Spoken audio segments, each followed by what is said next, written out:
오늘 말씀 제목은 영적인 전쟁에서 승리하라라는 말씀입니다.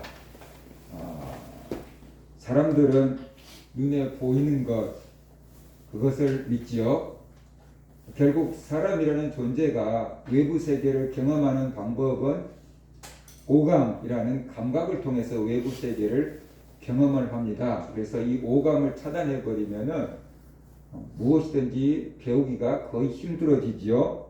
오감이라는 것은 시각, 눈으로 보는 것, 청각, 귀로 듣는 것, 미각, 입으로 먹어보는 것, 맛보는 것, 그 다음에 후각, 냄새 맡아보는 것, 촉각, 손으로 만져보는 것, 이런 것들을 통해서 우리가 외부 세계를 경험하고 새로운 것을 배우게 되지요.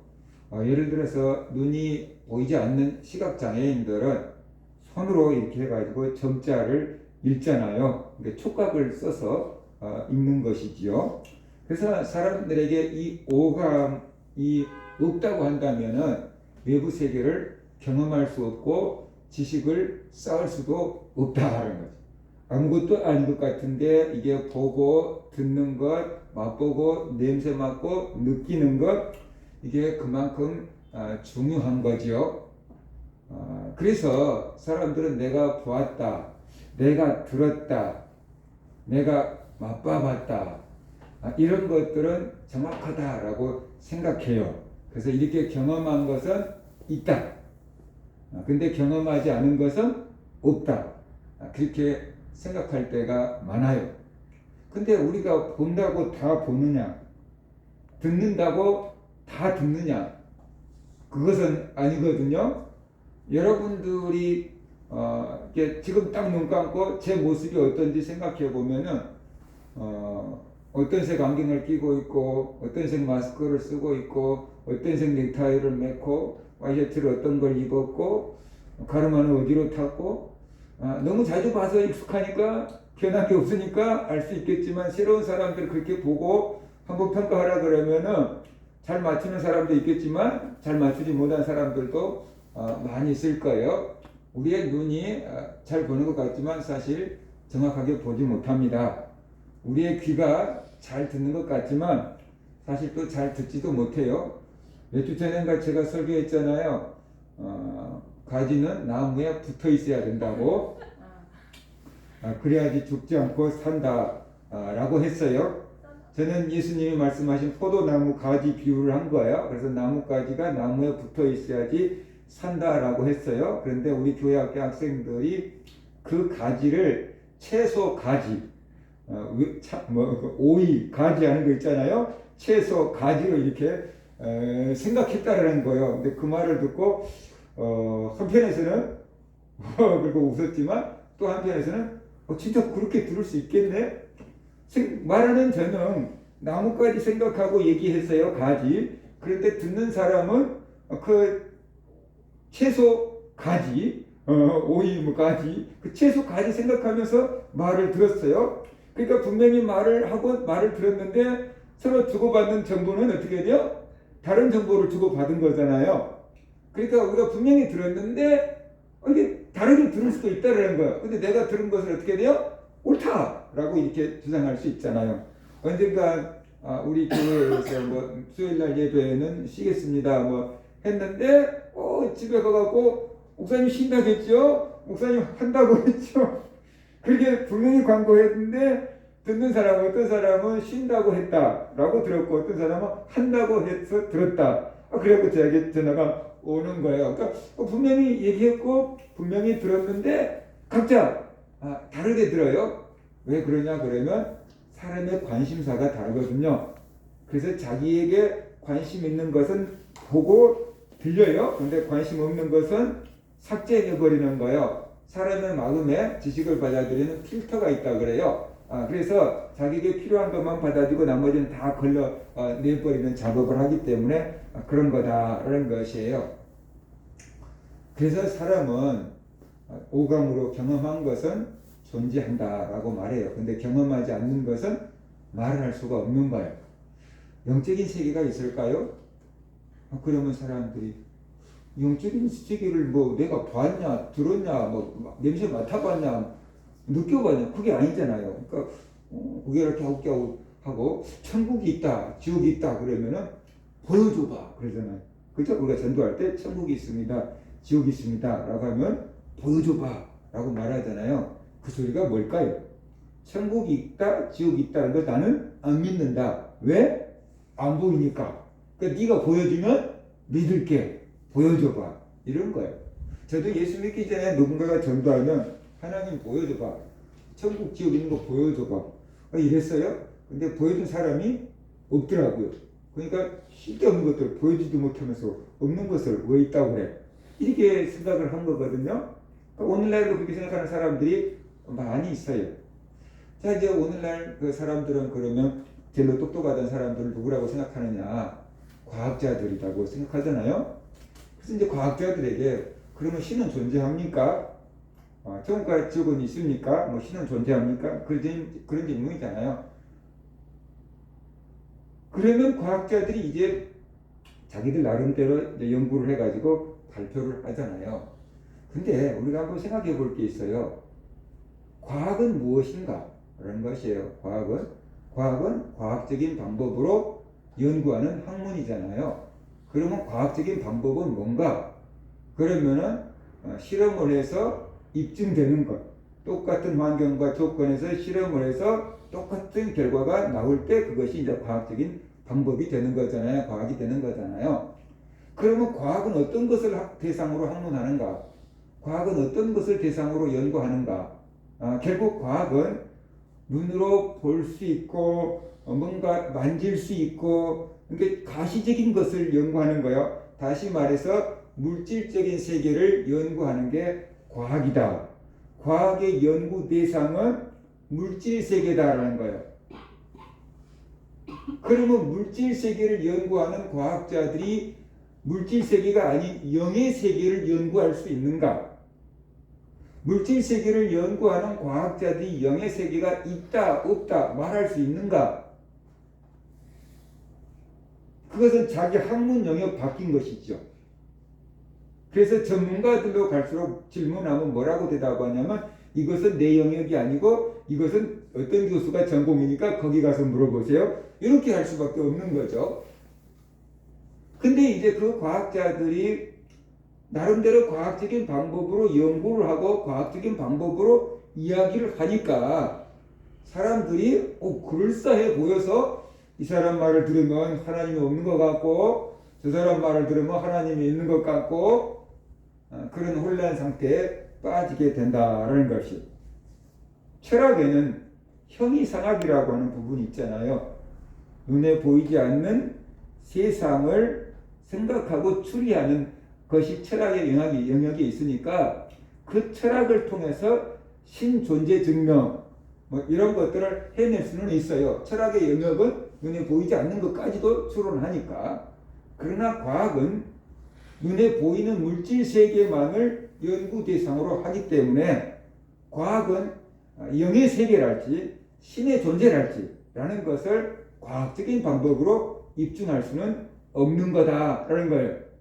뭐 자기 나름대로 소견을 발표할 수 있겠지만 그게 뭐 과학의 영역 안에 들은 것은 아니다. 그러면서 우리가 알아야 되는 거지요.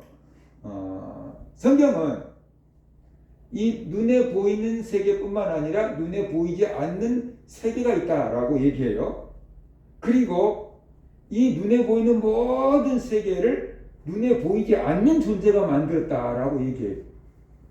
히브리서 11장 3절을 보면은 믿음으로 모든 세계가 하나님의 말씀으로 지어진 줄을 우리가 아냐니 그 다음에 보이는 것은 물질 세계는 나타난 것 눈에 보이는 것으로 말미암아 된 것이 아니니라 그랬어요.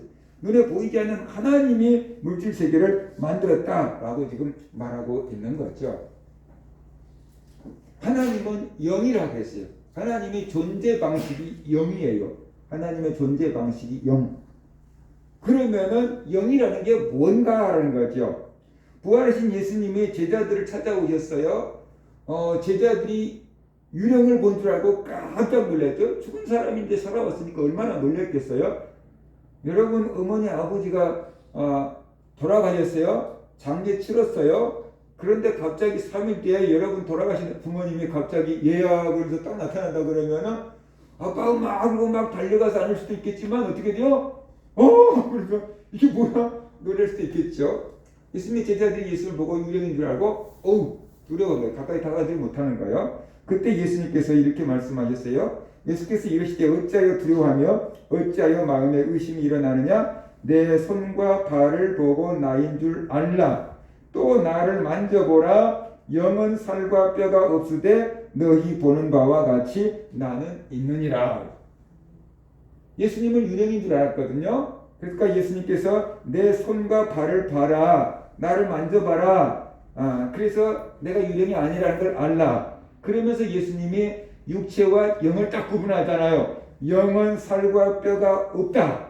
그런데 너희가 보는 나는 살과 뼈가 다 있다. 만져볼 수 있다. 그러니까 내가 유령이 아니다. 내가 살아난 거다. 걱정하지 마라. 두려워하지 마라. 라고 이렇게 말씀하잖아요. 그래서 여기 예수님의 말씀을 보면 영은 살과 뼈가 없다. 만져볼 수도 없고 볼 수도 없고 냄새 맡아볼 수도 없다라는 것이 결국 영은 비물질적인 존재라는 것이 영은 있어요. 그런데 우리와 존재 방식이 다른 거예요. 그래서 우리가 영적인 존재를 만나지를 못하는 것이죠. 경험하지 못하는 것이죠. 없는 게 아니고 있는데 우리와 존재 방식이 다르기 때문에 우리가 경험해 볼 수가 없고 그래서 없다라고 생각하는 경우가 많다라는 것이. 그래서 사람들은 세상을 살아갈 때 눈에 보이는 것이 전부인 줄 알고 살아가요. 우리가 보고 듣고 만질 수 있는 것이 전부인 줄 알고 살아가는데 그게 아니다. 눈에 보이지 않는 영적인 세계가 있다라는 것을 우리가 알아야 돼요. 오래전에 가상세계 그런 얘기를 하더라고요. 그리고 가상세계에서 모든 거래까지가 다 이루어진다라고 얘기를 하니까 무슨 그런 세계가 이루어질까? 라고 생각했는데 오늘날 어떻게 돼요? 가상공간 속에서 수없이 많은 거래와 수없이 많은 일들이 이루어져 가고 있잖아요. 사람들도 가상세계를 만들잖아요. 근데 이 사람을 만드신 하나님이 영의 세계를 못 만들었겠는가? 그걸 우리가 한번 생각을 해보라라는 것이. 자, 그래서 이 영적인 세계에는 영적인 존재들이 있잖아요. 영적인 세계가 있다 그러면 영적인 존재가 있어요. 물질 세계가 있다 그러면 물질적인 존재가 있는 거고 영적인 세계가 있다 그러면 영적인 존재가 있는데 물질 세계에는 굉장히 많은 종류들이 있어요. 식물만 해도 수없이 많은 종류, 그죠? 동물만 해도 굉장히 많은 종류, 이런 게 많이 있잖아요. 근데 영적인 종류는 그렇게 많지가 않아요. 영적인 세계에 존재하는, 영으로 존재하는 존재는 좋은 편과 나쁜 편을 딱 구분해 놓으면 하나님, 천사 이렇게 딱 구분되잖아요. 나쁜 쪽으로 가면 어떻게 돼요? 사탄, 귀신 딱 나오잖아요. 그죠? 그래서 영적인 세계가 있고 영적인 존재가 있는데 영적인 존재에는 하나님과 천사가 있고 사탄과 귀신들이 있어요. 그러면 그 사이에 이상하게 끼어있는 존재가 있는데 그것이 사람이에요. 그래서 사람은 육체를 가지고 있으니까 당연히 물질적인 존재잖아요. 그런데 또 사람은 하나님이 영적인 존재로 만들어 놨어요. 그러니까 사람은 또 영혼도 있어요. 그래서 사람은 육체적인 존재이면서 영적인 존재. 그게 사람이에요. 하나님, 천사, 사탄, 귀신들은 그냥 다 영적인 존재들이에요. 육체가 없어요. 그런데 사람은 육체적인 존재이면서도 영적인 존재. 이상하게 두 개가 다 섞여져 있어요. 그래서 사람은 육체적으로도 살 수 있고 영적으로도 살 수 있어요. 육체적인 기능도 갖고 있고 영적인 기능도 갖고 있는 존재가 바로 사람이에요. 근데 동물들은 육체적인 것만 있어요. 영적인 존재가 없어요. 그러니까 동물들이 종교 만든 거 봤습니까? 동물들 중에서 교주 있는 거 봤습니까? 동물들도 언어가 있다 그러잖아요. 동물들도 자기들끼리 통하는 다 언어가 있어요. 신호가 있다고 말이에요. 그런데 동물들도 나름대로 낫지만 다 IQ가 있고 영이 없어요. 그래서 영의 기능은 영원한 것을 생각하는 거고 영의 기능은 종교를 만드는 거잖아요. 사람만 종교를 만들고 사람만 영원한 것을 추구하고 사람만 그 신을 생각하잖아요. 그래서 사람은 영적인 존재, 하나님과 사탄 사이에 끼어있는 그 가운데 있는 존재가 바로 사람이다라는 것을 우리가 알아야만 되는 것이. 근데 대부분의 사람들은 영의 기능을 꺼둔 채 육체적인 기능만 가지고 살아가고 있다라는 거죠. 그래서 그 영적인 것이 있어봤자 우리하고 뭔 상관이 있어? 먹고 사는 게 중요하지 라고 생각하며 살아가는 거예요. 그런데 영적인 것이 눈에 보이는 물리적인 세계에 영향을 미친다라는 거예요. 영적인 것이 눈에 보이는 세상에 영향을 미치고 있다라는 것이에요. 욥기를 보면 그것을 알 수 있어요. 하나님이 욥에게 커다란 복을 주셨잖아요. 그러니까 사탄이 하루아침에 그 욥을 시기 질투해서 하나님 신 욥의 복을 다 빼앗아요. 사탄은 욥을 시험하기 위해서 태풍을 일으켰죠. 그죠? 태풍을 일으켜서 집들이 다 무너지게 만들죠. 약탈자를 보내가지고 가축들을 다 빼앗아가게 만들지요. 욥에게 질병을 갖다 줘가지고 그냥 견딜 수 없는 가려움과 그 통증에 고생을 하게 만들지요. 이것이 무엇을 말해줍니까? 영적인 세계가 물리적인 세계에 영향을 미칠 수 있다는 거죠. 그냥 영적인 세계는 영적인 세계로 존재해버리고 물질 세계는 물질 세계로 존재해버린다 그러면은 상관할까가 아니죠. 그죠? 그럼 영의 세계는 영의 세계로 존재하라 그래. 우리는 우리대로 살아갈 거니까. 이렇게 되면 되는데 영의 세계가 물질 세계에 영향을 미친다라는 거예요. 영향을 미친다. 그 소면 다시 말하면 영적인 세계가 우리의 삶에 영향을 미친다라는 거예요. 나에게 뭔가 영향을 미치는 세력이 있다라는 얘기를 지금 하고 있는 거지요. 그래서 옛날만 그런 게 아니고 지금도 영적인 세계가 우리의 삶에 영향을 미치고 있다라는 것이. 문제는 좋은 영의 세계, 하나님과 천사들이 나에게 영향을 미치면은 내가 선한 삶, 행복한 삶을 살아갈 수 있지만 악한 영이 나를 지배하면은 내 삶은 파괴된다라는 것이. 그것은 마치 이런 것 같은 거예요. 똑같은 자동차예요. 그런데 모범 운전자가 운전을 하면은 편안하게 나를 목적지까지 데려다 줄 수 있는 교통수단이 되죠. 그런데 술 취한 사람이 운전대를 잡고 있으면은 내뿐만 아니라 다른 사람들까지 생명을 위협할 수 있는 살인도구가 될 수 있다는 거죠. 나라는 사람이 몸을 가지고 살아가요.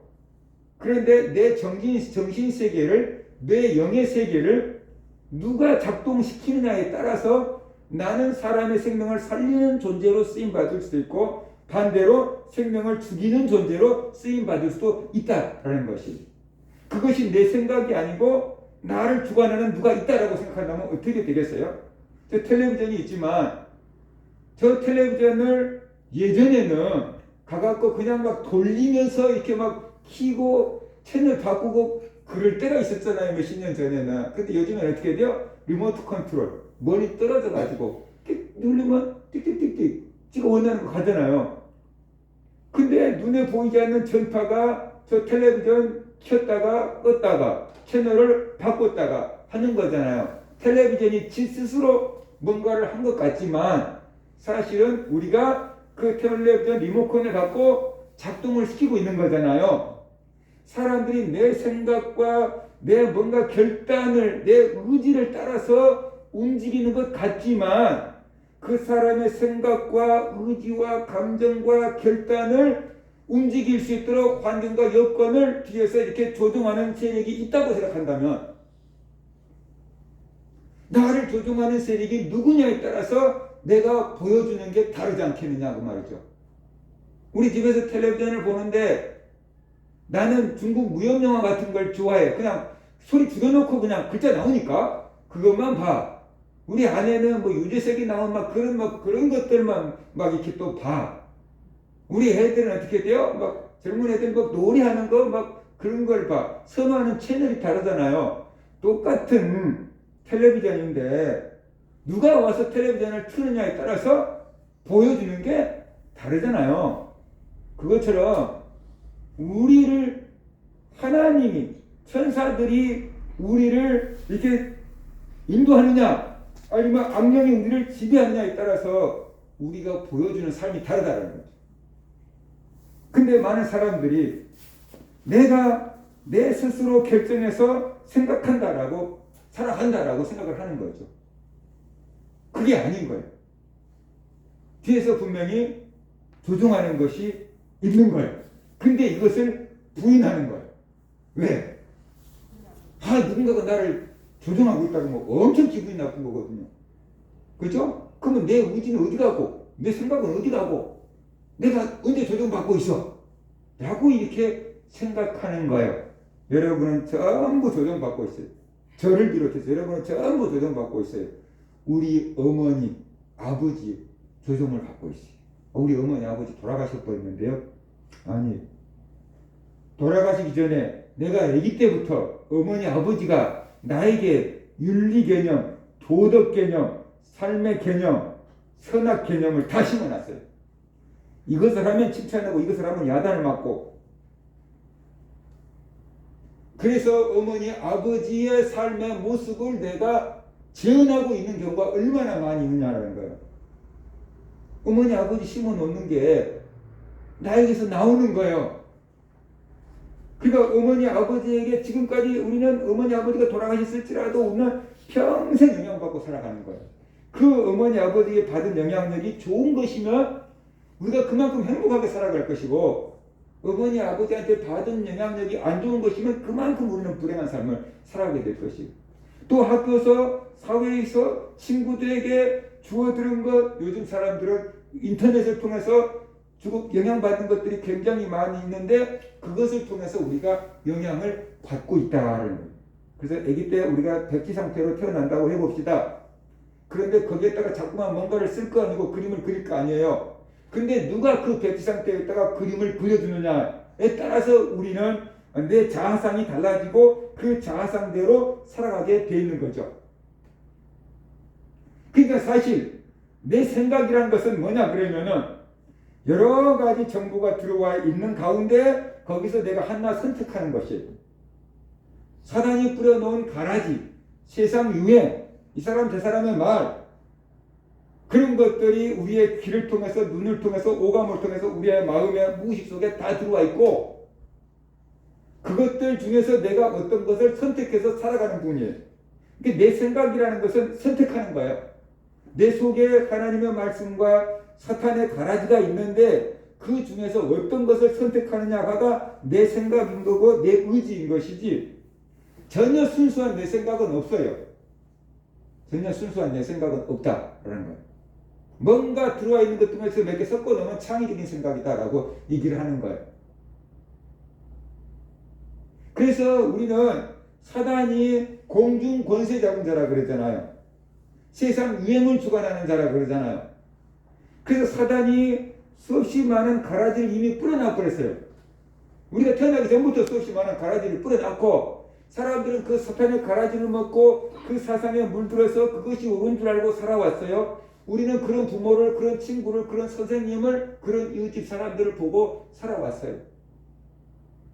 그러니까 우리는 원하든 원치 않든 알게 모르게 우리 안에 사탄의 가라지가 막 다 들어와 있어요. 그런데 그것 중에서 하나 선택해서 살아가면서 내 생각대로 산다 그래요.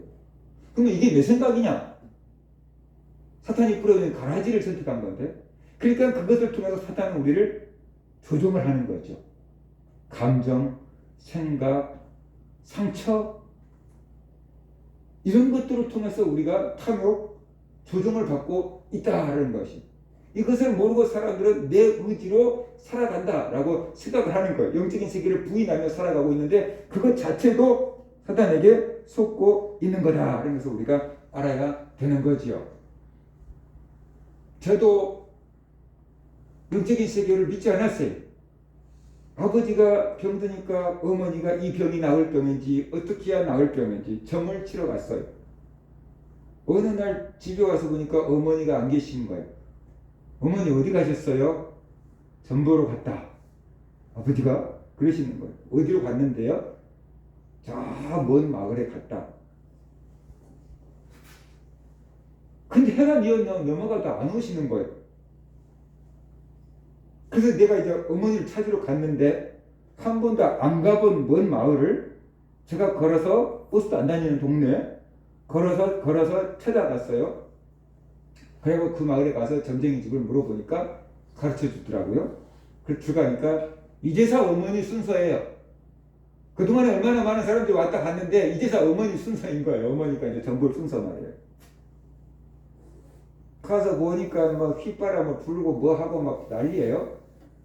그러면서 뭐 할아버지 산소가 안 좋다는 둥 어땠다는 둥 그래서 아버지가 아프다는 둥 막 그런 소리를 하는 거예요. 내가 왜 휘바람을 부냐고 물어봤어요. 그 사람한테 믿질 않으니까 뭐 겁이 없지 뭐. 왜 아줌마 휘바람을 불어요? 그랬거든요. 그랬더니 그렇게 얘기하더라고요. 자기 아기를 낳았는데 아들이 죽었대. 근데 그 아들이 너무 그리워하는데 어느 날 그 아들이 자기한테 들어온 거예요. 근데 아들이 휘파람을 불면 되게 좋아한대. 그래서 휘파람을 불면 그 아들의 영이 들어온다는 거지. 그래서 영적인 것을 가르쳐 줄 수 있다는 거지. 귀신을 불러들이는 거예요. 어머니 모시고 내가 오면서 뭐 하라고 여기까지 데 왔냐고, 귀신이 있으면 어디가 있냐고, 그런 것을 왜 믿냐고 투덜거리면서 어머니 모시고 집으로 와버렸어요. 그래서 저도 영적인 존재에 대해서 뭐 똑같아요. 뭐 눈을 보여줘봐 가지고 뭐 그놈이 줄게. 이런 세계를 가지고 살았던 거죠. 그런데 내가 기도원이라는 것을 얼떨게 따라갔고 거기서 뭔가를 만났고 그 다음부터 영의 눈이 열려서 밤새도록 영적인 존재와 싸움을 하게 되니까 영의 세계가 있구나. 귀신이 있다 그러면은 천사도 있을 것이고 영의 세계가 있다면 하나님도 계실 것이고 그렇다면 천국 지옥도 있겠네. 그 생각이 그냥 싹 들어왔어요. 그러니까 귀신과 날마다 영적인 전쟁을 하면서 천사를 본 건 아니에요. 귀신과 날마다 영적인 전쟁을 하면서 무슨 깨달음이 왔냐 그러면 영적인 세계가 있구나. 귀신이라는 놈들이 있구나. 그러면 귀신이 있으면 천사도 있겠네? 그러면 성경의 그 얘기를 따라서 하나님도 계시겠네? 천국과 지옥도 있겠네? 그런 사상체계가 그냥 탁 만들어진 거예요. 그리고 나서 제 자신을 돌아보니까 이렇게 엄청난 영의 세계가 있는데 사람들이 모르고 물질 세계만 바라보고 살아가는구나. 이것을 누군가가 먼저 본 사람이, 경험한 사람이 가르쳐줘야 될 텐데 가르쳐준 사람이 없으면 전부 다 저렇게 육체적인 것만 가지고 살다가 다 지옥 갈 텐데 그래도 어떻게나 내가 원하지 않지만 내가 영의 세계를 봐왔고 이런 세계를 깨달았으니까 사람들한테 이것을 내가 알려줘야 되겠다. 어떻게 알려주지? 내가 목사가 돼야 되겠다. 그래서 사람들에게 영적인 세계를 알려줘야 되겠다. 그렇게 해서 목사가 된 거예요. 저도 세상 사람들과 똑같은 세계관을 갖고 살았어요. 눈에 보이는 것만 있지 무슨 말도 안 되는 영의 세계가 있어. 무슨 하나님이 있고 천국과 지옥이 있고 말도 안 돼. 착하게 살라고 하는 소리겠지. 이렇게 생각을 했어요. 그런데 내가 영의 눈이 떠지고 영적인 세계를 경험하고 하루 이틀이 아니고 날마다 그렇게 영적인 세계를 이게 싸우다가 보니까 이게 이렇게 작동이 되는구나 라는 것을 알게 됐어요. 내가 앞으로 경험할 것이 꿈에 다 보이는 거예요. 뭔가 꿈을 꿨어요. 그런데 며칠 뒤에, 몇 달 뒤에, 몇 주 뒤에 그것이 그대로 이루어지는 거예요. 심지어 외국 같은 데도 가보지도 않았는데 꿈에 뭔가 봤어요. 그런데 나중에 외국에 가서 그 자리에 딱 서 있어요. 이게 영의 세계가 이렇게 무서운 거구나 라는 것을 알게 됐죠. 그래서 영의 세계가 우리의 삶에 영향을 미친다 라는 것이 오늘 우리가 본문을 봐도 그것을 알 수가 있잖아요. 바로 아말렉이 이스라엘 백성들을 침략합니다. 그러니까 모세가 여호수아에게 잘 훈련된 군사들을 이끌고 나가서 아말렉과 싸우라. 나는 하나님의 지팡이를 들고 산에 가서 기도하마. 그랬어요. 그러니까 여호수아가 잘 훈련된 군사들을 데리고 가서 아말렉과 싸우고 모세는 아론과 훌의 부축을 받고 산에 올라갔어요. 그래서 그 전쟁하는 것이 다 내려다 보이는 그 산에서 모세가 지팡이를 들고 이렇게 기도를 하는 거예요. 옆에서 아론과 훌이 지켜보고 있는데 모세가 손을 들고 기도하고 있으면 이스라엘이 막 이기니까 아말렉 군사들이 막 도망을 치는 거예요. 근데 모세도 사람인지라 계속 손을 들고 있을 수 없잖아요. 그래서 스스로 피곤하니까 스스로 이렇게 스스로 손이 내려와요.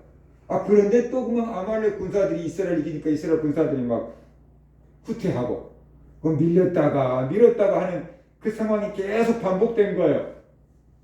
그러니까 산 위에서 모세도 보고 저 밑에서 전쟁 상황도 보고 있던 아론과 훌이 눈치를 딱 챘어요. 아하, 모세의 손이 올라가야지 우리가 이기는구나.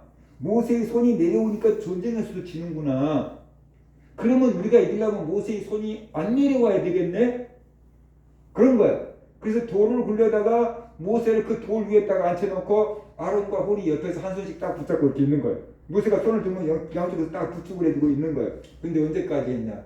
해가 질 때까지 했대. 해가 질 때까지 하루 종일 모세의 손이 못 내려오도록 아론과 훌이 옆에서 딱 붙잡고 이렇게 있는 거예요. 또 내려오면 안 됩니다.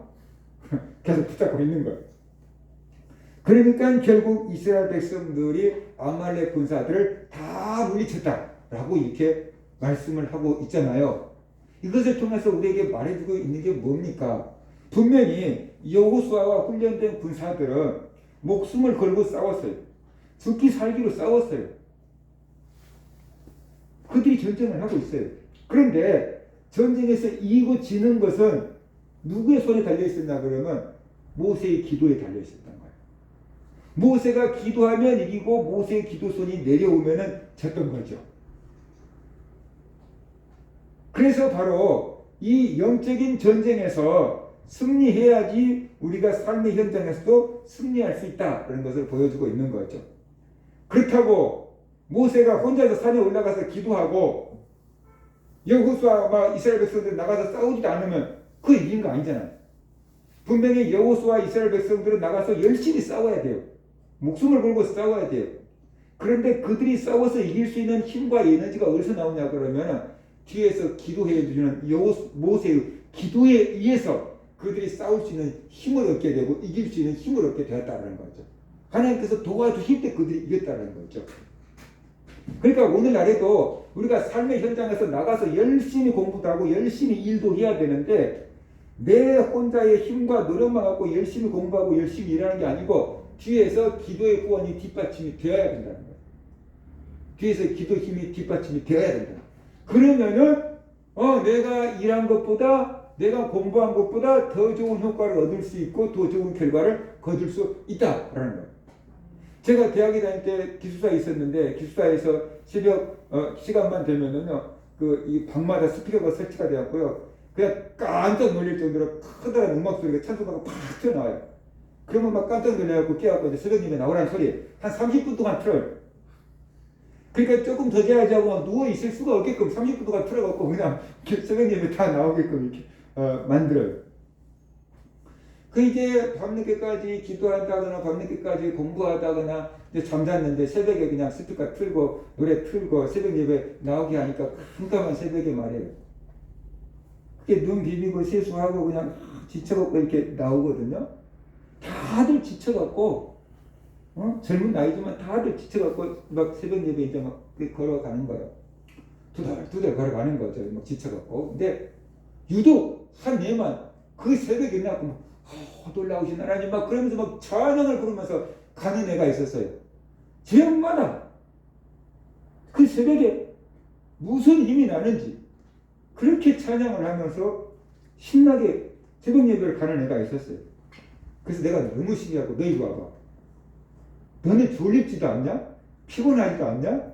어떻게 새벽에 일어나고 교회를 가면서 그렇게 신나게 찬양을 부를 수 있냐? 그리고 물어봤어요. 그랬더니 그 애가 이렇게 얘기를 했어요. 형, 나는 새벽마다 기도해주는 권사 엄마가 계셔요. 우리 엄마가 있어요. 계세요. 새벽마다 우리 어머니가 나를 위해서 기도하고 계셔요. 그래서 잠자고 일어나면 뭔지 모르는 힘이 이렇게 생겨요. 그 어머니가 아버지가 여수에서 유명한 부자였대요. 그래서 그 애가 아기 때 골프를 칠 정도로 유명한 집안이었대요. 여수의 목사님들이 부흥에 오면 전부 자기 집에 모셔서 식사 대접하고 주무시고 가게끔 했대요. 그런데 아버지가 병들어서 돌아가시고 사업이 망하니까 여수에서 살 수 없어서 어머니가 아들 데리고 서울로 올라온 거예요.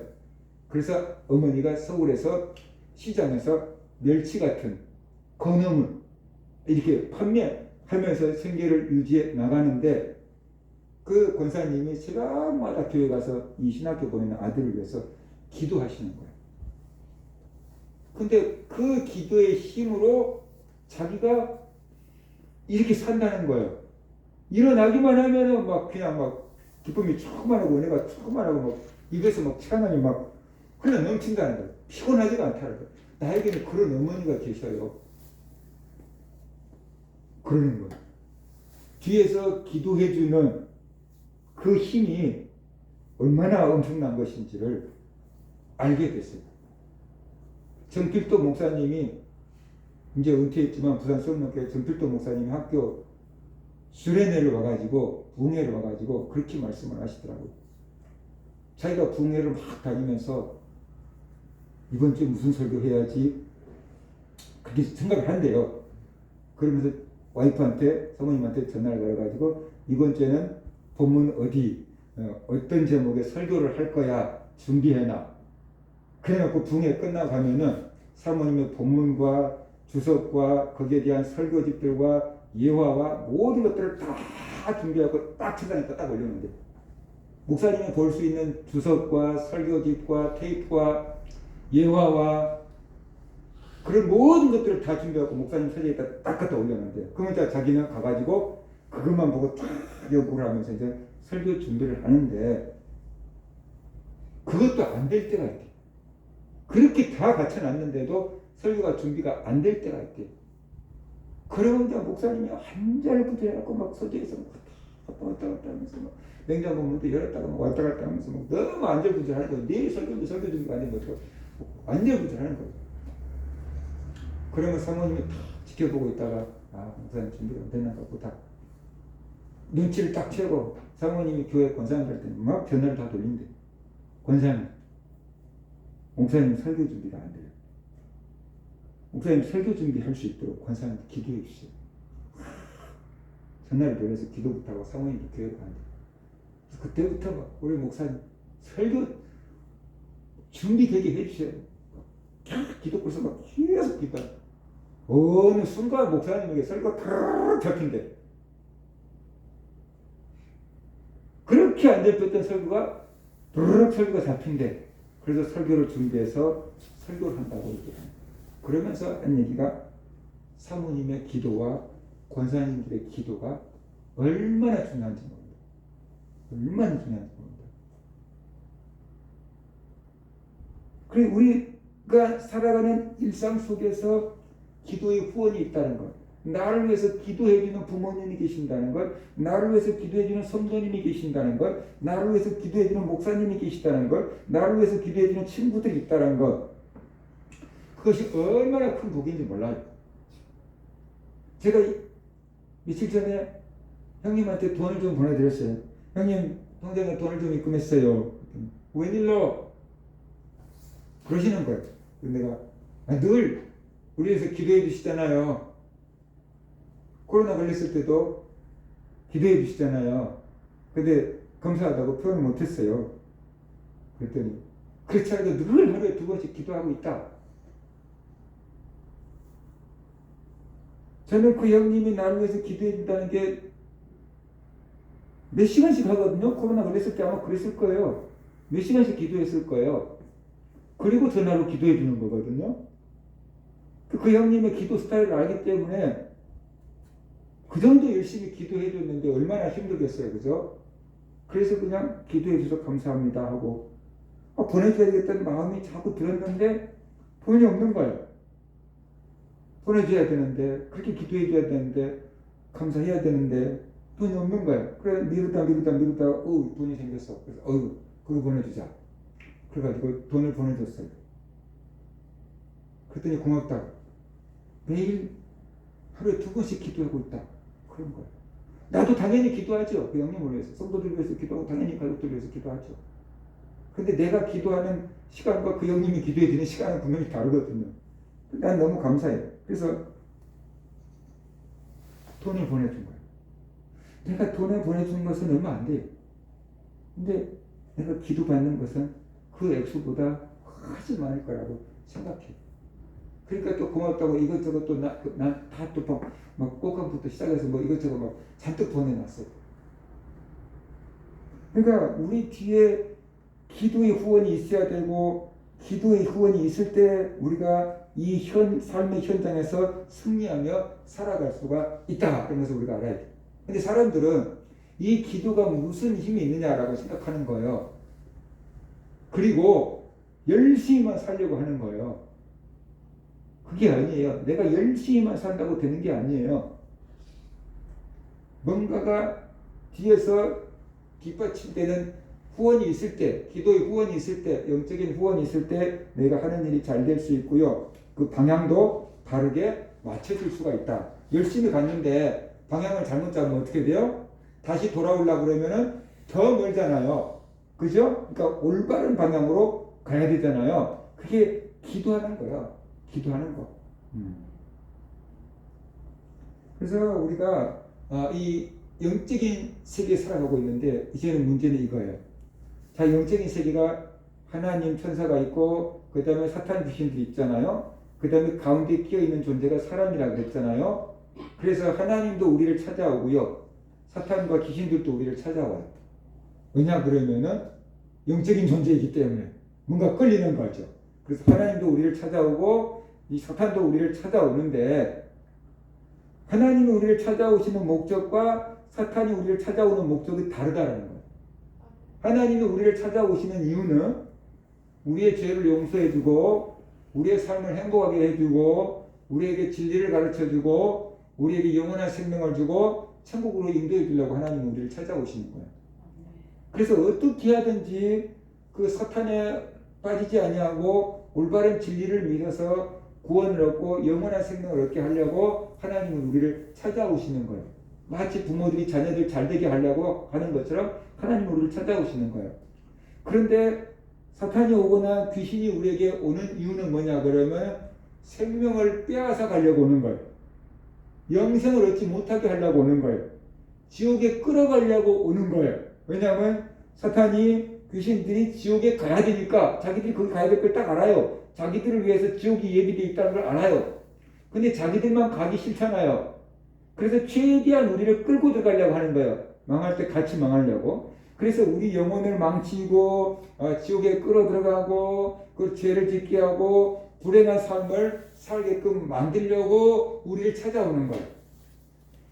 그래서 예수님이 우리에게 말씀하시는 것은 도둑이, 사탄이 오는 것은 도둑질하고 죽이고 멸망시키려는 것뿐이요 내가 온 것은 양으로 생명을 얻게 하고 더 풍성히 얻게 하려는 것이라 라고 말씀을 하셨어요. 하나님은 아담과 하와가 영원히 살게 하려고 선악과를 먹으면 안 돼 라고 말씀하셨어요. 그런데 뱀은 아담과 하와를 죽이려고 선악과를 먹으라고 했어요. 선악과를 먹으면 너희도 하나님처럼 될 거야 라고 속였어요. 그래서 아담과 하와가 선악과를 먹게 했고 아담과 하와를 죽게 만들었어요. 사탄은 우리를 죽이고 멸망시키려고 해요. 그런데 사탄이 뿔 달린 괴물처럼 우리를 찾아오면은 우리가 무서워서 다 도망칠 거예요. 사탄은 절대로 괴물처럼 다가오지 않아요. 우리를 죽이려고 하는 것처럼 오지 않아요. 하나님이 만드신 들짐승들 중에서 뱀이 가장 간교했다 그러잖아요. 근데 그 간교했다는 게 아니고 하나님이 만드신 들짐승들 중에서 뱀이 가장 지혜로웠어요. 그런데 그 지혜가 사람을 죽이는 나쁜 지혜가 되어버렸기 때문에 간교했다라고 번역을 해버린 거예요. 하나님이 만드신 들짐승들 중에서 뱀이 가장 지혜로웠대요. 그러니까 오늘날로 말하면 돌고래보다 더 IQ가 높았다고 할 수도 있는 거죠. 가장 지혜로웠어요. 사람과 말도 하잖아요. 이것이. 그죠? 그런데 사탄은 그 가장 지혜로운 뱀을 통해서 아담과 하와에게 선악과를 따먹도록 유혹을 하잖아요. 만약에 돼지가 와갖고 선악과를 따먹으라고 했다 그러면 아담과 하와가 안 넘어갔을지도 몰라요. 바보 같은 놈 그거 안 넘어갔을지도 몰라요. 근데 가장 지혜롭다고 하는 뱀이 와가지고 지혜롭게 얘기를 해버리니까 어떻게 돼요? 아담과 하와가 속아서 선악과를 따먹고 말았잖아요. 오늘날도 사탄은 똑똑한 사람, 유명한 사람, 인기 있는 사람, 권세 있는 사람, 이런 사람들을 통해서 사탄의 가라지를 뿌리고 있는 것입니다. 이런 사람들을 통해서 우리를 미혹하고 핍박하고 있습니다. 사탄은 우리를 잘되게 해줄처럼 너를 기쁘게 해줄게, 너를 편안하게 해줄게, 너를 행복하게 해줄게, 너를 성공하게 해줄게. 그래서 우리에게 탐심을 불러일으키고 그래서 우리가 하나님을 찾지 못하게끔 방해를 하고 있다. 그런 것을 우리가 알아야 되는 거예요. 그래서 사탄이 방해하는 최종 목적은 하나님 믿지 못하게 하는 거예요. 예수 믿지 못하게 하는 거예요. 우리 영혼 지옥 가게 만드는 거예요. 그것이 사탄의 목적인데 그렇게 하기 위해서 사탄이 뿌려놓은 거짓말들이 있잖아요. 죽으면 끝이다. 그죠? 죽으면 끝이다. 그 사탄이 뿌려놓은 거짓말인 거예요. 진화되었다. 하나님이 창조주로 인정하지 않고 그냥 사람이 미생물에서 진화되었다. 그것도 사탄이 뿌려놓은 가라지라고 볼 수 있어요. 돈이 최고다. 뭐 이런 것들이 다 세상의 유행이잖아요. 세상 가치관이잖아요. 우리가 신이 될 수 있다. 그런 거. 착하게 살면 천국 갈 수 있다. 어느 정도를 믿어도 천국 간다. 하나님은 없다. 믿으려면 다음에 믿어라. 이런 것들이 바로 사탄이 뿌려놓은 가라지들이다. 그러면서 우리가 알아야 돼요. 이런 가라지들을 똑똑한 사람, 유명한 사람, 훌륭한 사람, 영향력 있는 사람들이 얘기를 해버리면은요, 사람들이 진짜 그런가 봐. 그렇게 마음이 들잖아요.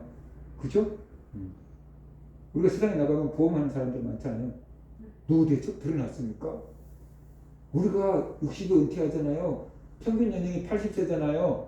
그러면 20년 동안 일하지 않고 먹고 살아야 되잖아요. 20년 동안 일하지 않고 먹고 살 수 있는 노후 대책 돼 있습니까? 한 달에 생활비가 못해도 뭐 100만 원, 200만 원씩은 들 텐데 20년 동안 일하지 않고 먹고 살 수 있는 노후 대책은 돼 있습니까?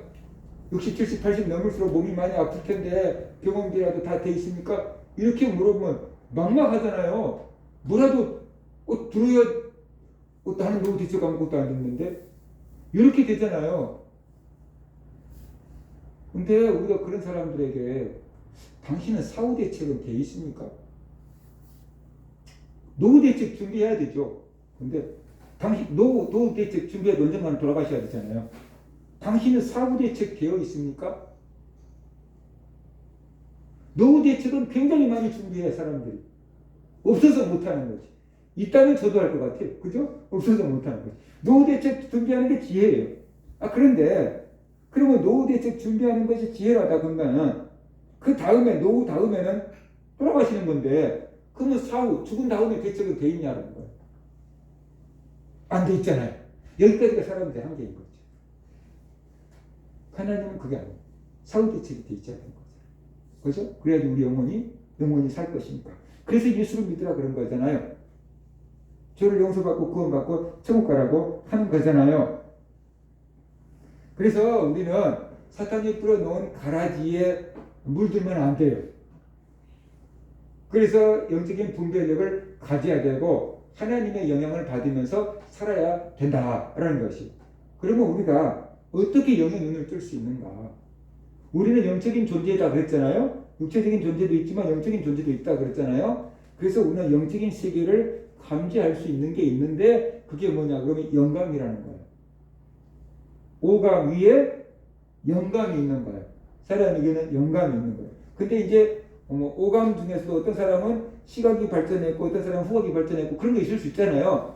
그처럼 영감이 좀 발전해 있는 사람과 그렇지 못한 사람이 있을 뿐이죠. 자, 그러면 우리가 어떻게 하면 영의 눈을 뜰 수 있는가? 영적인 존재가 우리에게 들어오면 우리가 영의 눈이 떠져요. 뭐 영적인 존재가 둘이라 그랬잖아요. 누구예요? 하나님과 사탄, 천사와 귀신 그러잖아요. 그러면은 하나님의 영이 성령을 받으면은 우리가 영의 눈이 떠져요. 영의 감각이 생겨요. 영의 눈이 떠진다 그래갖고 갑자기 여기 천사가 다녀요 목사님 막 그게 보이는 게 아니고 성령을 받으면은 우리에게 영의 감각이 생겨요. 영감이라는 게 생겨요. 그래서 저 사람 방언하는 거 보고 이상한데, 저 사람 지금 뭐 믿는다고 하는데 이상한데, 저 사람이 복음 전한다고 하는데 뭔가 사이 같은데, 그런 감각들이 생기는 거예요, 이게요. 그 영의 감각이 생기는 거예요. 영의 성령이 우리에게 들어오셔서 우리 영혼을 살리니까 우리의 영적인 감각이 살아나는 거예요. 근데 자꾸만 그것을 쓰다가 보면요, 이 영의 감각이 예민해져서 살짝만 힌트를 줘도 알 수 있게끔 되는 거예요. 근데 이 영의 감각을 쓰지 않고 자꾸만 육체적인 감각을 가지고 살아가다가 보면은 영의 감각이 무시가 당하잖아요. 무뎌지잖아요. 그래서 있는 중 없는 중 모르고 살아가게 되는 거예요. 예를 들어서 우리 발 뒤꿈치 같은 거예요. 이게 눈에는 조금만 먼지 하나만 들어가도 막 금방 뭐 들어왔어 막 그거 알잖아요. 근데 발 뒤꿈치에 웬만한 거 뭐 있어도 모르잖아요. 이게 무뎌져서 그런 거거든요. 영의 감각을 자꾸만 우리가 무시하면은 영의 감각이 무뎌져 버려요. 그렇지 않고 영의 감각을 자꾸만 살리면은 영의 감각이 살아나요. 얼마 전에 서영이가 중요한 것을 결정해야 될 일이 있었어요. 편입시험을 봐서 편입시험을 합격을 했는데, 완전히 다른 과 쪽으로 편입시험을 합격을 했는데, 지금 다니는 음악을 계속 할래? 그쪽으로 가서 이렇게 다른 것을 할래? 라고 이제 했는데, 지가 생각하고 기도하고 결단하라고 그랬어요. 제가 서영이한테 무슨 방법을 가르쳐 줬냐면, 둘 다 결정을 못 하겠대요. 그래서 노트에다가 바늘 딱 발라가지고, 이 학교 다니면 좋은 점, 저 학교로 가면 좋은 점을 싹 써봐라. 그래 놓고 선택을 하고 결정을 하면 더 쉬울 거다라고 생각을 했는데, 나도 지혜롭게 가르쳐준다고 그렇게 가르쳐준 거거든요. 근데 그게 세상적인 방법이더라. 그렇게 가르쳤어요. 제가 그렇게 해봐라. 그리고 금요일날 돼가지고 금요일 예배 드리러 와가지고 예배 전에 자리에 딱 앉아가지고 내가 딱 기도를 하는데, 내가 무슨 기도가 나오냐 그러면은, 하나님, 우리 인간적인 생각, 뭐가 이익이 될까, 뭐가 해가 될까, 이런 인간적인 생각 다 딱 내려놓고 하나님의 뜻이 뭔가 한번 가르쳐 주세요. 하나님의 뜻이 뭔가 한번 가르쳐 주세요. 그랬는데 바로 제가 준비하고 있던 설교 원고가 툭 떠올랐어요.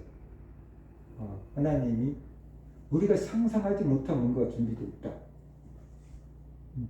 우리가 생각하지 못한 뭔가가 준비되어 있다. 그랬어요. 오케이. 그리고 내 마음은 딱 정했어요. 그날 서영이 엄마는 제 설교를 듣고 재능 기부라는 말 한마디를 딱 붙잡고 자기는 결정을 했대요. 근데 이제 중요한 건 서영이잖아요. 엄마 아빠가 응답받으면 뭐예요? 지가 응답받아야 될 거 아니에요. 잘 되든지 못 되든지 원망하지 않으면 지가 선택해야 될 거 아니에요. 그래서 금요일날 우리는 이미 끝났지만 주일날까지 결정한다고 그래서 주일날까지 꼭 참고 얘기를 안 하고 네가 기도하고 네가 결정해. 그래 놓은 거야. 그러니까 애가 얼마나 고민이 충만하겠어요. 그죠? 그렇게 큰 결정을 해야 되는데 얼마나 고민이 되겠어요. 그래서 내가 주일날 예배 다 들고 와갖고, 너 결정했니? 너 응답 받았니? 라고 얘기했어요. 그랬더니 뭔가 꿈을 꾸기는 꿈을 같대. 그래서 무슨 꿈을 꾸었는데? 라고 얘기했더니 이게 얘기를 하는 거예요. 자기가 꿈을 꾼 걸 얘기를 하는 거예요. 그러면은 이렇게 하라는 뜻인가 보네? 그랬어요. 그러면서 니네 엄마나 나나 니나 받은 응답이 똑같다. 그러니까 지금 다니는데 계속 다녀라. 그렇게 결정을 했어요. 그러면서 내가 서인한테 뭐라고 얘기했냐면은, 하나님께서 너에게 꿈을 통해서 응답을 주신 모양이네. 앞으로도 항상은 아니지만 그렇게 응답이 올 수 있어. 그러니까 하나님께서 이렇게 응답을 해주시는구나. 그것을 깨닫고 있어라. 이런 것이 이렇게 응답이었구나 라는 것을 깨닫고 있어라. 그러면 다음에 기도하고 응답 받을 때도 그 영의 감각으로 하나님의 뜻을 찾아낼 수 있다. 한번 경험한 게 중요한 게, 그 감각을 가지고 있으면 다음에 응답이 와도 금방 잡아낼 수 있어요. 근데 이게 그냥 개꿈인가 봐. 그거 넘겨버리면은 어떻게 돼요? 그 감각이 안 오는 거죠.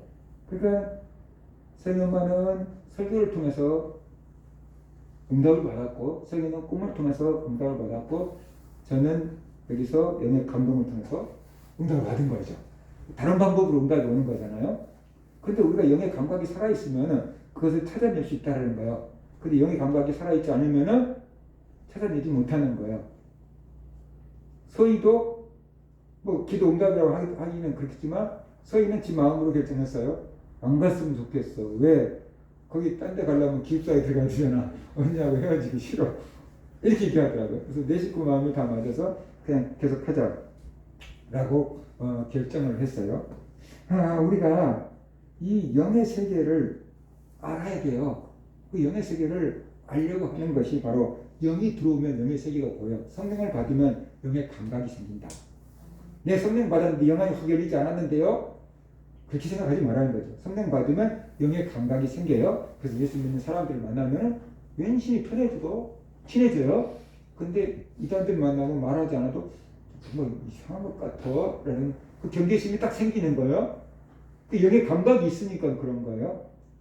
영의 감각 있다. 또 하나는 악령이 들어와도 영이 열려요.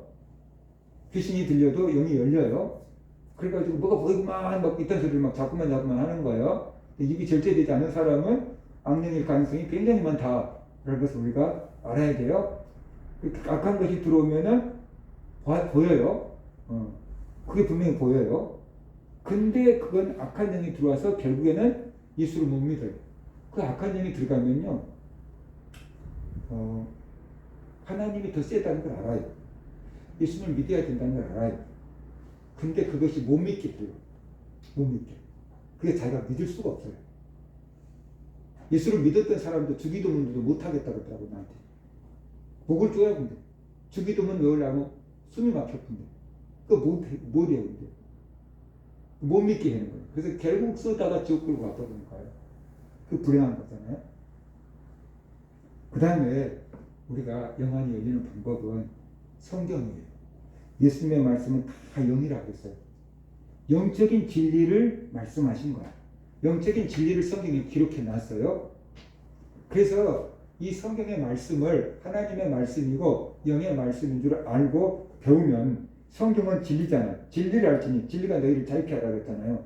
하나님의 진리가 성경에 있어요. 이 진리를 알고 있으면 사탄의 거짓말을 다 잘라낼 수 있어요. 이 진리하고 틀린 건 다 사탄이잖아요.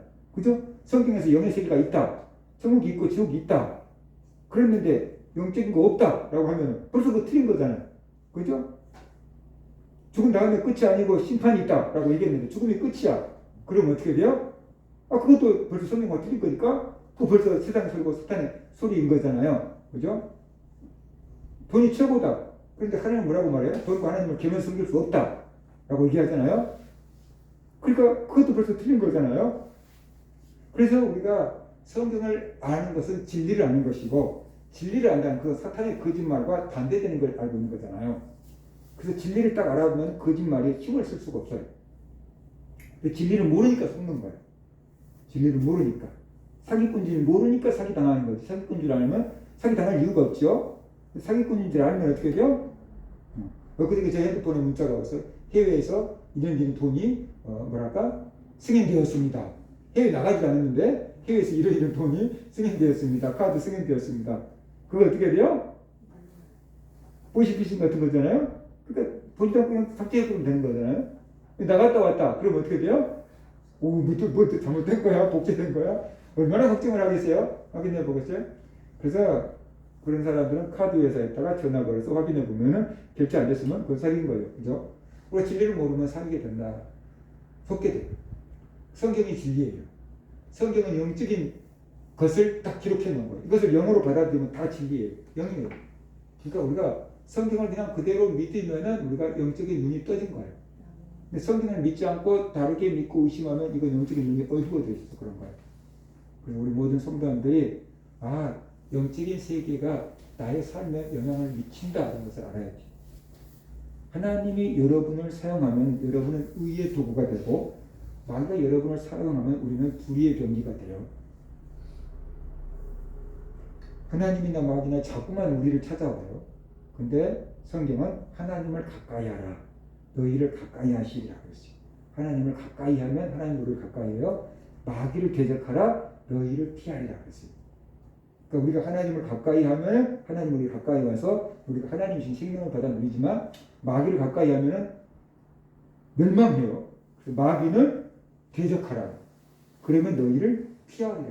그래서 우리가 기도로 무장해서 하나님을 가까이 하고 마귀를 대적해야 돼요. 그럴 때 우리가 영적인 전쟁에서 승리할 수 있고 우리의 삶에서도 승리할 수가 있습니다. 우리 모든 성도님들이 내가 예수 믿는 순간부터 영적인 전쟁을 하고 있구나 라는 것을 깨달아야 돼요. 그래서 지상에 있는 교회는 전투하는 교회다라고 신학적으로 얘기합니다. 사탄의 방해가 있고 죄의 유혹이 있기 때문에 핍박이 있기 때문에 지상에 있는 교회는 전투하는 교회, 지상에 있는 성도들은 영적인 전쟁을 하고 있는 상태다라는 것이. 그래서 영의 눈을 뜨고 진리의 말씀으로 무장하고 기도로 무장해서 영적인 전쟁에서 승리하는, 삶에서도 승리하는 살아가는 그런 성도들 되시기를 주의 이름으로 축원합니다.